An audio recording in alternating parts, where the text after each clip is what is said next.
All right, here is lecture 2 of the advanced semester. We are going to be talking about juggles. These are probably what people think looks the coolest, and I don't blame them, but jumping into them too early can be really frustrating, and not knowing kind of the principles of it is just kind of rage bait, honestly. You're going to get irritated and you're going to want to quit because it seems impossible, and it really does seem impossible because it's two things that are nothing alike. Like when you juggle, usually you're juggling 2 balls, or 3 I guess in a regular juggle, but here we're only juggling 2 items. So, and we're not, typically the average person is not used to flipping an item like this and having to do 2 items at the same time. So in this lecture, I'm just going to be going over juggles because it's so advanced and technical, and it does deserve its own video. So to begin juggling, you're going to want to hold this in your offhand, and even though we practice Ken flips, it's a different speed because we're throwing it, excuse me, it's a different speed because we're throwing it up in the air, so it needs to be spinning slower.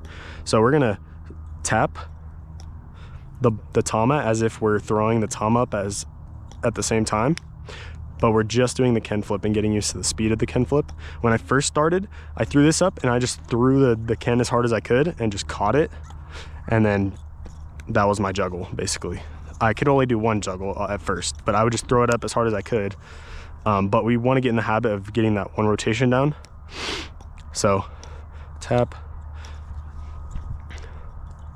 and you can start to notice that the string's tangling up even though we're not even using the other ball. Like this shows how bad the string tangles can get and why string control is important. But the more you do a trick, the more you get used to the string control.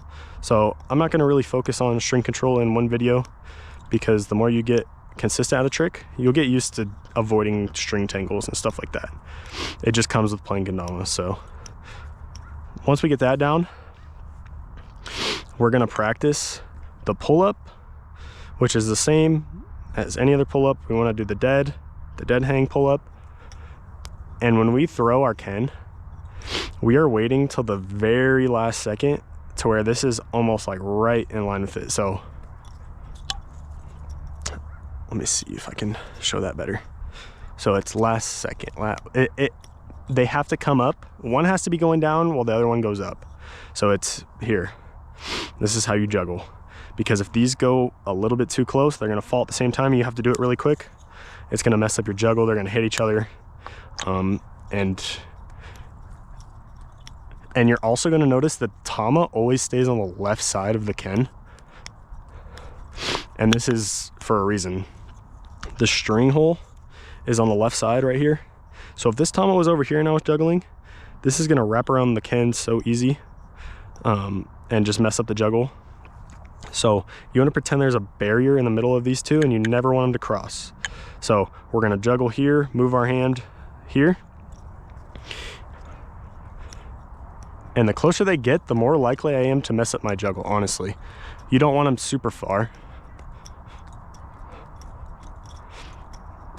And multiple juggles is obviously something that is not going to come to you right when you start juggling. All right, so now that we covered that, I'm going to recap. So practice first where you're throwing this up, getting used to touching the ball and the timing of a juggle. One goes up while one's going down. They can't both be going up at the same time. Even if it's delayed, they cannot be going up at the same time. One has to be falling while the other one goes up. You do not want to cross these or the string will tangle, and it's just really hard to juggle that way. This is not a Ken flip motion. It's a slower, I mean, it is a Ken flip motion, but it's a lot slower than a normal Ken flip because we have to time it with the ball. So we're not throwing it as hard because it'll mess up the timing. And I want you guys to notice that I'm not smacking the tama to get it up. I'm not hitting it because you have no control. You want to cushion it, kind of like, basically like what you do with the Ken. You want to cushion it and pop it up. like a kind of like a springboard. It'll break the fall and you have a lot of control. And this is important when we get to Tama control, where we're able to spin it on the axis and allow you to spike it.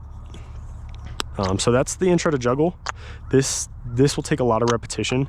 So going more in depth just kind of will make things more confusing. It's kind of about how much you do it and how much you practice. Yep. So that's this lecture, and I will catch you in the next.